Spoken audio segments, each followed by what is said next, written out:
Gorillaz é a banda mais genial dos últimos anos. E você simplesmente ignorou isso.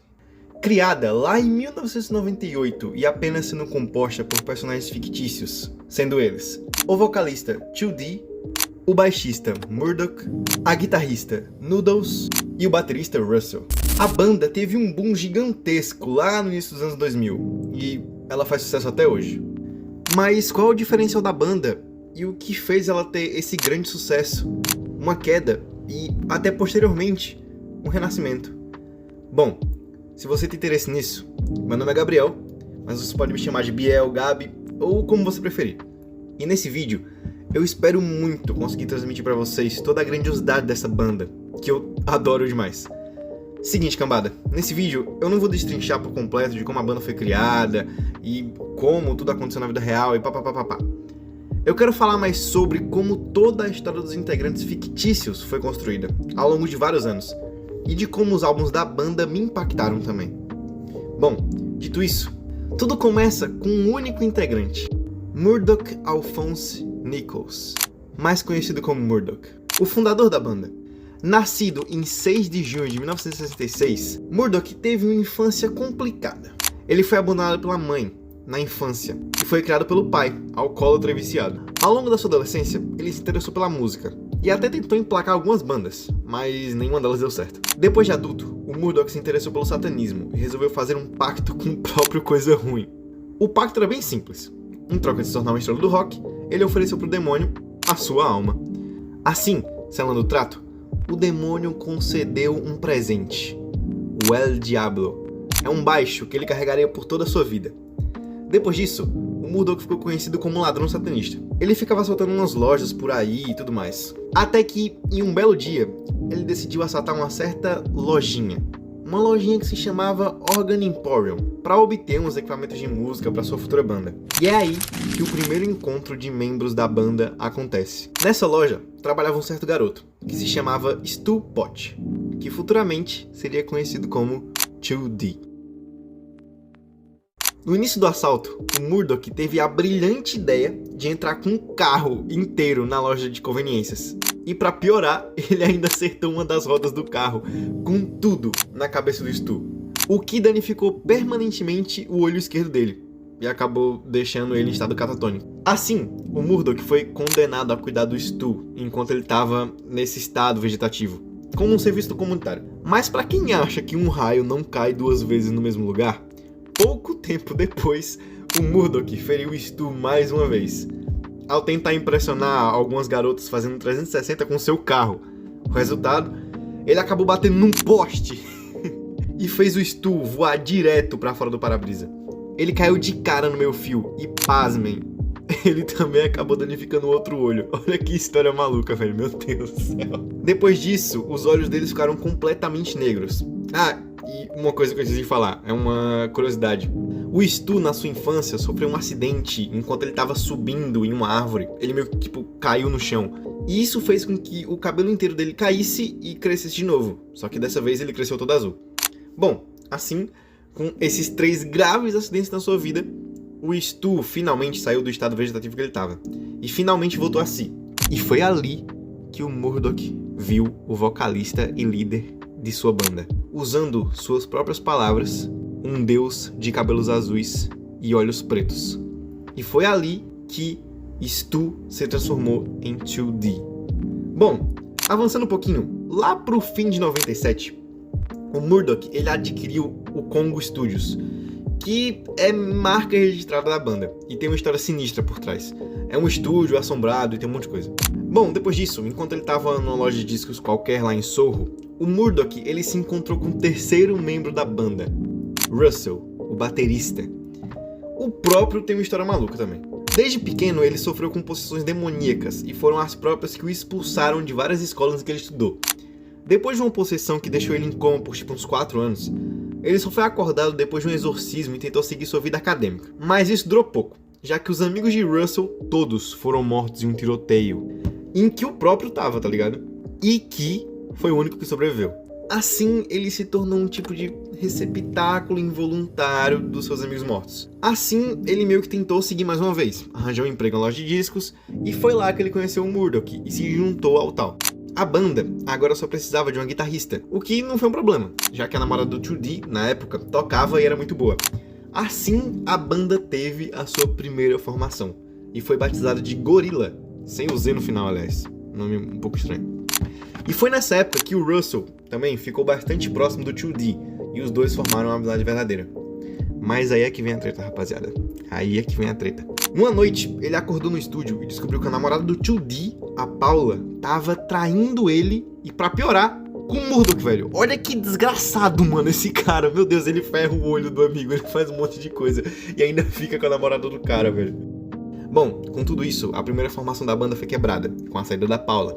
Mas a banda não teve seu fim, e anunciou que estava à procura de uma guitarrista nova para a segunda formação. E no mesmo dia que eles anunciaram isso, no estúdio, do nada, apareceu um container de carga que foi entregue na porta da frente. E pasmem, dentro dele tinha uma garota asiática de 7 anos, com amnésia, que apenas carregava uma guitarra Gibson com ela. E de novo, conforme descrito pelo Murdoch, ela empunhou a guitarra como se fosse uma espada e fez um riff para acabar com todos os riffs. E no final, a mina ainda deu um chute de karatê no ar, se curvou e ela pronunciou a única palavra que ela sabia em inglês: Noodle. E foi aqui que a quarta e última integrante da segunda formação do Gorillaz surgiu. Com a banda finalmente mudando seu nome oficialmente para Gorillaz, que aliás foi recomendado pela Noodle, o Gorillaz realmente alcançou um status de celebridade e eles emplacaram muito sucesso. E foi aqui que o primeiro álbum, aliás, foi lançado, Gorillaz, de 2001. E esse primeiro álbum é simplesmente sensacional. É uma explosão criativa que mistura rock, hip hop, dub, eletrônica, tudo isso de uma forma completamente única. Cada faixa tem uma personalidade própria, mas ao mesmo tempo todas elas se conectam com uma vibe alternativa e irreverente que define a banda. Clint Eastwood, Tomorrow Comes Today são verdadeiros hinos, de verdade. E o visual animado só reforçava toda essa sensação de você estar conhecendo algo novo e totalmente ousado. É um álbum que não só marcou época, mas ainda soa fresco e original até hoje. Sério, se você nunca escutou, eu recomendo demais, é incrível. Depois dessa ascensão meteórica que o Gorillaz teve, infelizmente os membros da banda começaram a ter desentendimentos entre si e algumas brigas. Mas a gota d'água aconteceu quando o Murdoch, em uma briga, tentou estrangular o 2D até a morte. Por sorte, o Russell e a Noodle estavam lá para separar eles dois.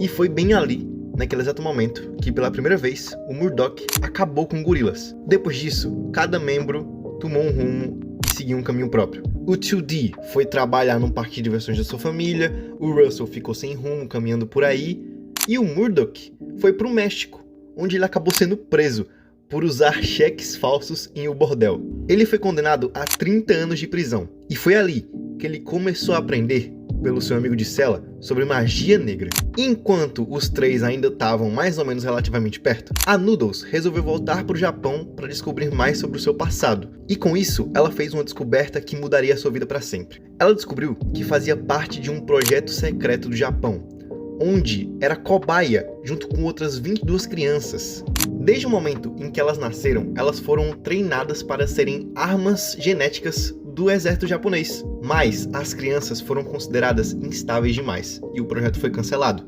E deveriam ter todas as suas cobaias descartadas. Mas o chefe do experimento sentiu pena da Noodles e apenas a deixou com amnésia e a descartou para o Reino Unido. Depois disso, a Noodles resolveu voltar ao Kong Studios, onde ela percebeu que o lugar estava completamente abandonado e agora estava sem a presença de ninguém da banda. E foi nesse momento, um ano depois, que o Murdoch acabou se cansando da prisão e resolveu fugir. E foi assim que em 3 de março de 2004, todos estavam juntos novamente e prontos para lançarem o próximo álbum. Demon Days é uma obra-prima. Ele pega literalmente toda a identidade única que o Gorillaz já tinha e eleva em outro nível. Ele começa a misturar muitos gêneros de forma quase cinematográfica. Sério, cada faixa parece que conta uma história muito maior e mais profunda. Vai desde a melancolia de Amanhã e até a energia contagiante de Feel Good. o álbum transborda criatividade e emoção o tempo todo. Ele não só desafia expectativas, mas também constrói uma atmosfera densa e envolvente que te prende do início ao fim. É o tipo de álbum que envelhece igual vinho. Cada vez que você ouve, descobre algo novo e genial. Durante a produção de todo o álbum, a banda começou a ser stalkeada por um psicopata que se chamava Jimmy Manson, que tentou ser guitarrista na banda lá no passado, mas como a gente já viu, ele perdeu o cargo para Noodle, e desde então tinha jurado vingança contra toda a banda. A gente consegue ver lá no clipe de Ela Manana o ataque que o Manson fez à Kong Studios, que ocasionou na queda da ilha flutuante que ficava ao lado do lugar. Mas não foi Manson que fez isso, bom, pelo menos não sozinho. No momento que o ataque de Manson teve início, helicópteros de combate misteriosos apareceram e derrubaram a ilha. Depois disso tudo, Manson e a Noodle foram dados como mortos, e isso impactou demais o 2D e o Russell, que decidiram, depois disso, abandonar o Murdoch e tentar seguir novos caminhos mais uma vez. Depois de um tempo, o Murdoch ficou totalmente endividado e tentou vender a Kong Studios, mas não teve nenhum sucesso. Então, ele arranjou uma solução para isso. Ele botou fogo no lugar e colocou a culpa em bandidos locais. Pegou o dinheiro do seguro e foi atrás de um novo lugar para morar. Mas antes de queimar o lugar, ele conseguiu amostras do DNA da Noodle, e achando que ela estava morta, ele conseguiu criar um clone androide com seu DNA, a Cyborg Noodle. Enquanto isso, Noodle, que na verdade estava vivo o tempo todo, após a queda da ilha, ela conseguiu saltar de paraquedas até o Kong Studios, onde foi capturada pelo próprio demônio, aquele que o Murdoch vendeu a sua alma, sabe? Que a arrastou pro inferno como garantia da dívida de Murdoch, e lá ela foi forçada a tocar guitarra pelo resto da eternidade. O Murdoch descobriu isso e conseguiu enganar o demônio para fazer ela libertar Noodle, mas ainda assim não pagou sua dívida e Noodle precisou se esconder. Nesse momento, Murdoch começou a ser perseguido pelos mesmos helicópteros de antes, que são o exército do demônio, que são chamados de Black Clouds. Enquanto ele e Noodle fugiam, Murdoch vai parar no meio do oceano e se perde de Noodle. E é no mesmo oceano que ele encontra uma ilha feita totalmente de lixo plástico, e a batiza de Plastic Beach. Ele usa o seu último favor com o demônio para trazer o 2D na ilha, onde o obriga a ajudá-lo a gravar o próximo álbum. Com 2D e Cyborg Noodle, só faltava o Russell. Mas nem o Murdoch sabia onde ele estava. Mesmo assim, ele não desistiu e tentou copiar o estilo de bateria do Russell para gravar o próximo álbum, que foi chamado de Plastic Beach. Esse álbum é uma joia subestimada da banda. Uma obra ambiciosa que, infelizmente, não recebeu o reconhecimento que merecia na época do lançamento. Comercialmente foi visto como um fracasso, mas artisticamente é um triunfo. O álbum cria uma atmosfera única, misturando sons eletrônicos, orquestras grandiosas e várias colaborações inesperadas. E isso tudo resultou em uma sonoridade futurística e ao mesmo tempo muito nostálgica. A narrativa ambiental e distópica que conecta as músicas é profunda e visionária. Ela retrata um mundo dominado por excessos e desperdício, com a ilha de lixo como uma atmosfera para a beleza escondida no caos. Faixas como Empire Ants e On Melancholy Hill trazem uma sensação agridoce muito rara, transitando entre esperança e melancolia, de um jeito que só o Gorillaz consegue entregar. É um álbum que desafia você, e usando a minha experiência própria, foi algo até um pouco difícil para digerir como uma primeira vez. Depois que você vai além daquelas batidas viciantes e começa a mergulhar de vez naquelas mensagens por trás das músicas, tudo muda. Com o tempo, o álbum conquistou um status cult entre os fãs e provou ser muito mais do que os números de venda sugeriam. Plastic Beach é uma experiência completa e é um lembrete de que nem toda obra-prima é reconhecida à primeira vista. Bom, na verdade, o que aconteceu com o Russell foi o seguinte: depois da última separação, com muita dor no coração dele, ele tentou suicídio. Ele se atirou de cabeça no oceano e ficou flutuando lá por muito tempo. Enquanto ele estava perdido no meio do mar, ele absorveu muito lixo tóxico, que acabou mutando todo o seu corpo, o fazendo se tornar em um gigante. Enquanto ele estava flutuando, ele encontra a Noodle no meio do mar, à beira da morte, e a salva. Sem o Russell, Murdoch, 2D e a Cyborg vão até terra firme para fazer um show, mas o show não acaba dando certo. E enquanto voltavam para a ilha, eles foram atacados pelo demônio e, pasmem, pelo Bruce Willis por algum motivo. Mas mesmo assim, eles conseguem escapar. E de volta na ilha, ocorre outro ataque do demônio. Odin invoca todos os seus soldados para matar a banda. A luta estava complicada, até a inesperada chegada do Russell e da Noodle. E finalmente foi ali que os integrantes estavam juntos novamente, todos para lutarem contra o demônio. Mas mesmo assim, a batalha foi perdida. Plastic Beach cai e, mais uma vez, cada membro vai parar em um lugar diferente. Murdock fugiu com a Cyborg Noodle em um submarino, mas logo depois foi capturado por um navio da ex-gravadora da banda, a Amy, que o propôs um trato. Eles apenas o libertariam com uma condição. A condição seria reunir a banda novamente, para gravarem mais um disco. Assim a gravadora ganharia mais dinheiro. A partir dali, o paradeiro da Cyborg Noodle ficou desconhecido. Bom, depois de aceitar os termos da gravadora, Murdock volta para a Inglaterra e vai morar em uma casa alugada. Ah, e uma coisa, provavelmente nessa casa, isso não é algo confirmado, mas ele deve ter feito ou um novo trato ou as pazes com o demônio. E isso daqui vai fazer um pouquinho de sentido lá na frente, tá bom? Murdock consegue descobrir o paradeiro de toda a banda. Depois da queda de Plastic Beach, 2D foi engolido por uma baleia, mas a baleia acabou encalhada na costa do México. E 2D, para sobreviver, comeu toda a baleia. Só depois de muito tempo que ele descobriu que estava na ilha de Guadalupe. Ele então passa o resto do ano de férias antes de voltar para a Inglaterra, para a casa onde Murdock está. Russell e Noodle conseguiram escapar do exército do demônio, mas acabaram se separando no mar. Russell foi capturado pelo governo da Coreia do Sul ao ser confundido com um ser místico, e Noodle foi parar novamente no Japão. Depois de um tempo servindo como uma atração, Russell começou a encolher, e a população percebeu que ele não era aquele ser místico, e o expulsaram do país. Depois, ele recebeu uma ligação de Murdock e foi até a casa onde ele estava na Inglaterra. Enquanto a Noodle, lá no Japão, depois de se separar de Russell, ela acabou ficando muito ferida, mas foi socorrida por Kyoto, uma senhora que colecionava pérolas. Ao tentar retribuir e ajudar a senhora, Noodle começou a ajudá-la na coleta de pérolas, mas algo que ela não esperava acabou acontecendo. Quando ela abriu uma concha muito grande, ela acabou libertando um demônio muito antigo que se chamava Mazu. Esse demônio tem a habilidade de se transformar no que ele quiser, e é muito poderoso. Noodle sente culpa por ter libertado o demônio, e ela mesma decide que vai acabar com ele. Mazu, com sua habilidade metamorfa, consegue subir até o topo da hierarquia do crime organizado do Japão, mas Noodle descobre isso. Ela consegue se infiltrar em uma festa de líderes de crimes de Tóquio, se disfarçando de geisha, e arranca a cabeça de Mazu, o finalizando de vez. Depois disso, ela recebe a ligação de Murdock e acaba se enviando em uma caixa, mais uma vez para a Inglaterra, como na primeira vez. A banda se reencontra de novo e agora todos estão ali. E foi assim que a produção do próximo álbum teve início. Humans marcou o retorno do Gorillaz após um hiato de quase 10 anos. E esse álbum trazia aquele grande peso de expectativa junto com ele. Mas ao mesmo tempo, ele também veio carregado de uma energia bem caótica, que refletia muito bem o clima político e social da época, ao qual o álbum se baseava. Mas, verdade seja dita, ele não tem uma coesão impecável, e principalmente se você comparar com Demon Days ou Plastic Beach.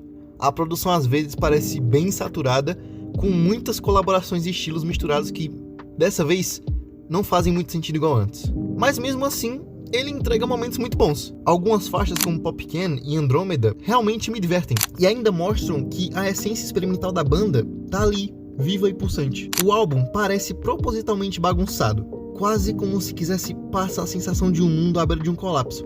E de certa forma, isso casa perfeitamente com o conceito da banda. Apesar de ser o meu menos favorito, eu ainda gosto dele, bastante. É um álbum legal. Humans não é subestimado, ele é apenas bom. E o bom ainda diverte. Ok, vocês lembram daquela minha teoria que eu falei que provavelmente o demônio fez as pazes com o Murdock ou até um novo contrato com ele? Então, ela faz até que um sentido aqui, e eu vou explicar o porquê. No clipe de Do Ya Thing, que, aliás, é uma das minhas músicas favoritas da banda, essa música é sensacional, por favor, escutem, a gente consegue perceber que lá na casa onde toda a banda tá, o demônio que o Murdock fez o contrato e que todo mundo lutou lá em Plastic Beach, tá morando com eles. Ou seja, agora vocês entendem porque eu disse lá atrás que provavelmente o Murdock fez as pazes com ele. O demônio simplesmente aparece no clipe, tranquilão, na casa onde eles estão. E o clipe foi lançado depois que aconteceu a queda de Plastic Beach, ou seja, meio que essa minha teoria faz um sentido. Mas só pra deixar avisado, ela é só uma teoria, não é nada confirmado, tá bom? Após gravarem o álbum Humans, no clipe de Saturn Brass, podemos ver a banda procurando por um novo lar e enfrentando fantasmas que representam suas inseguranças em uma casa abandonada. Só depois de muitas visitas em outras casas do tipo, eles acharam um lugar e o batizaram de Nova Kong Studios. Depois disso, a banda sai para comemorar, mas Murdock acaba sendo preso por algum tipo de confusão que ele arrumou na balada com outro homem. Para substituí-lo no baixo no próximo álbum, Noodle teve uma ideia. Como o seu desenho favorito da infância era Meninas Superpoderosas, ela chamou Ace, um ex-integrante da gangue Gangrena do desenho, assim fazendo um crossover entre os universos. E é nesse momento que o 2D começa a ser mais extrovertido e feliz. Na prisão, Murdock revela para Noodle que foi preso injustamente. Ele diz a ela que o homem que ele conheceu no bar da balada era um demônio e senhor do crime chamado El Mierda. Ele tenta convencer Noodle a pagar a sua fiança para assim ele poder ter uma vingança contra o El Mierda. Mas ela vê como o 2D está muito bem nesse momento, sem o Murdock. Ela vê como ele está feliz, sendo um ótimo líder para a banda e deixa o Murdock preso. Mas isso dura pouco. Murdock consegue informar para Noodle que o El Mierda é um demônio que consegue controlar mentes e que provavelmente está manipulando o 2D. Ele deixa essa informação para ela e decide que vai escapar sozinho pelo esgoto da prisão. Mas o que aparentava ser um plano perfeito leva à sua morte. Murdock, ao tentar fugir, foi declarado como morto por afogamento. Noodle então investiga mais sobre o El Mierda e descobre que ele é um ser imortal, mas não um demônio, e que desistiu da sua vida de crime há muito tempo. Assim, ela descobre que Murdock foi preso apenas por algumas multas de trânsito. Murdock reaparece fora da prisão e todos descobrem que ele não estava morto. Ele revela que inventou essa história do El Mierda porque estava com inveja da atenção que 2D estava tendo. Então, a partir dali, Murdock decide ser um novo homem e promete que nunca mais será abusivo com nenhum membro da banda. E assim, eles se preparam para gravar o próximo álbum. The Now Now é uma pausa introspectiva na jornada caótica do Gorillaz. Depois do tumultuado Humans, esse álbum traz uma vibe mais contida e pessoal, focando muito mais na banda e em menos colaborações gigantescas. Ele tem um som mais limpo e direto, com faixas como Trance e Hollywood mostrando que a banda ainda sabe criar grooves muito viciantes e atmosferas envolventes demais. Por outro lado, dá pra sentir que o Gorillaz ainda tá se reencontrando. A energia experimental e a narrativa ambiciosa dos álbuns anteriores ficam um pouco de lado, o que dá ao disco uma sensação de algo até meio inacabado, mas muito bom, como se fosse uma transição para algo maior.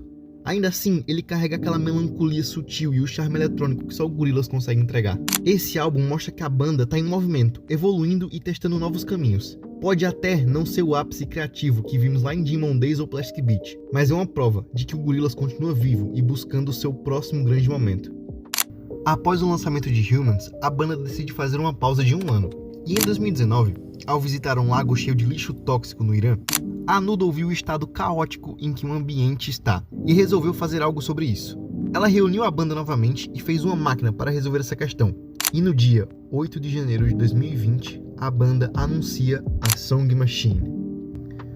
No clipe de Désolé, podemos ver que portais começam a surgir misteriosamente na Nova Kong Studios. Podemos ver no mesmo clipe que um portal para a Itália foi aberto e que todos conseguem viajar para lá instantaneamente, menos o Murdock, por algum motivo misterioso. Durante a viagem, enquanto todos estavam bem, Murdock fica refletindo sozinho no estúdio. E após a viagem, eles descobrem que esses portais podem distorcer a realidade e fazer eles viajarem entre dimensões. No clipe de Ares, Noodle demonstra muita preocupação com o 2D, e no fim do clipe, vemos Murdock injetar um soro da verdade nele, para revelar como os portais funcionam. Depois que Murdock fez isso, a Noodle e o Russell dão um puta de um corretivo nele, e depois de um tempo, vemos no clipe de Pac-Man como os portais estão afetando a realidade ao redor. Logo após, em The Pink Phantom, vemos Elton John e Black viajando até a Kong Studios, através dos portais, e nesse clipe, vemos o Fantasma Rosa pela primeira vez, o ser que controla todos esses portais. A banda acaba caindo em um portal, indo parar dentro do jogo GTA V, e depois de passearem por Los Santos, acabam sendo puxados para Plastic Beach novamente. O Fantasma Rosa os obriga a enfrentarem seus maiores medos, suas maiores inseguranças e o seu passado. Repentinamente, um monstro aparece, e depois de derrotá-lo e de vencerem suas inseguranças, um portal se abre e todos os membros da banda fogem, menos o Murdock, que é deixado para trás. Sozinho, ele percebe o quão ruim ele foi por tanto tempo. Porém, o 2D reabre o portal, o Fantasma Rosa desaparece, pois sua missão estava cumprida, e finalmente, a paz entre os membros da banda se concretizou de vez. 2D perdoou Murdock. Song Machine foi um verdadeiro evento. Ele marca o retorno do Gorillaz ao que eles fazem de melhor: misturar gêneros, ideias e colaborações de um jeito que não deveria funcionar, mas funciona, e de forma absurda. A banda não só voltou a soar como o Gorillaz que os fãs amam, como também trouxe uma nova energia que parece mais livre, ousada e até mais divertida do que nos álbuns anteriores. Cada música tem vida própria, E o mais impressionante é como o álbum, mesmo sendo uma coleção de episódios lançados separadamente, ainda consegue contar uma história. A narrativa volta com força, não só na estética visual da banda, mas na sensação de que estamos acompanhando o grupo em uma nova jornada. 2D, Murdoch, Noodle e Russell estão mais vivos do que nunca. E dá pra sentir que eles voltaram ao centro da coisa toda, com um mundo maluco ao redor deles, refletindo essa energia frenética e imprevisível. Musicalmente, o álbum é impecável. Ele traz uma fusão absurda de estilos, desde o tom sombrio e hipnótico de Strange Times, com Robert Smith, até a vibe vibrante e nostálgica de The Valley of the Pagans, com Beck. E o que dizer de Yaris, que tem uma batida dançante meio melancólica e uma performance vocal incrível de 2D. Cada faixa surpreende de um jeito diferente, mas ainda soa coesa, como se tudo estivesse interligado. E sério, Pac-Man é maravilhoso. E o que falar de The Pick Fenton? Caramba, o Elton John, meu Deus do céu. Como eu amo esse cara. O mais legal é que Song Machine passa a sensação de que o Gorillaz está se divertindo de novo, sem se prender a fórmulas ou tentar agradar todo mundo. Eles voltaram a ser caóticos e imprevisíveis, e é exatamente isso que faz o álbum ser tão bom. É como se a banda tivesse se redescoberto, trazendo a energia dos clássicos, mas com a maturidade e uma visão de mundo mais afiadas. No fim das contas, Song Machine é o Gorillaz provando que nunca foram uma banda comum, e que mesmo depois de tantos anos, eles ainda sabem como surpreender, emocionar e criar algo completamente novo, sem perder o que sempre os fez especiais. Esse álbum é, sem dúvidas, uma das maiores provas de que o Gorillaz voltou a ser uma força criativa imparável. É a prova de que renascimento é possível. Após voltarem para Konk Studios e perceberem que usaram demais os portais, um buraco demoníaco se abriu no estúdio e eles precisaram sair de lá. O estúdio ficou em reforma e a banda foi morar temporariamente em Silver Lake, lá em Los Angeles. Enquanto a banda focava em produzir o próximo álbum, repentinamente, o Murdoch tem um sonho sobre o futuro e o interpreta como uma profecia. Nesse futuro, ele vê que a banda formava um culto com muitos seguidores e os liderava para um propósito maior. Murdoch, após ter a visão, começa a formar um culto. A banda não gosta da ideia, mas Murdoch os convence dizendo que é um culto que vai espalhar o amor pelo mundo. Assim, Murdoch batiza o culto de The Last Cult. Quando tudo começou, Russell foi apelidado de O Buscador da Verdade. Ele tinha a tarefa de ver transmissões de TV misteriosas e desvendá-las. Ele, enquanto fazia isso, acabou tendo uma visão parecida com a de Murdoch, que também mostrava o futuro. Mas a diferença é que ele viu a banda sendo presa após se envolver em uma confusão perto do letreiro de Hollywood. Russell apelidou este evento como Ruptura. 2D foi apelidado de O Escolhido e foi encarregado de fazer várias tarefas domésticas, mas a sua principal tarefa era achar livros para Noodle ler. E a própria Noodle foi apelidada de Erudição. Ela deveria guiar a banda até a ruptura em segurança. Mas ela percebe que essa história de culto pode estar indo longe demais. Quando 2D estava fazendo tarefas domésticas, Russell estava vendo as transmissões de TV e o Murdoch espiando a vizinha da casa em que eles estão, ela investiga um pouco mais e descobre que essa vizinha se chama Moonflower. E ela é a sacerdotisa de outro culto misterioso que se chama Forever Cult. Moonflower era uma atriz de cinema no início dos anos de ouro de Hollywood, até que ela e sua equipe, enquanto estavam gravando o filme, descobriram um monstro demoníaco gigante embaixo do estúdio deles. Um membro da equipe cai lá sem querer e o monstro o devora. Depois disso, a equipe e a Moon começaram a parar de envelhecer, mas precisaram continuar com sacrifícios para isso acontecer. Noodle descobre isso mais tarde demais. A Moon sequestrou o 2D para usá-lo como sacrifício em seu culto. Por isso, o Murdoch estava tão obcecado com ela. A Moon sequestra o 2D para usá-lo como sacrifício em seu culto, mas ela sente muito remorso porque ela não gosta mais de sacrificar as pessoas. A banda vai ao resgate de 2D enquanto o ritual acontece e Moonflower, arrependida, os ajuda. Com muita sorte, eles conseguem derrotar o demônio. Murdoch, sem querer, deixa cair os seus sais de banho no buraco onde o monstro está, e ele acaba simplesmente explodindo, assim causando a ruptura. Depois da ruptura e da explosão, a polícia apareceu e levou a banda para o hospital, enquanto estavam sendo interrogados ali mesmo. A Moon, que tinha sido dada como morta, reaparece e começa a envelhecer na frente de todo mundo. Ela acaba beijando Murdoch, mas apesar disso, um tempo depois da ruptura, ela acabou virando pó por envelhecer demais.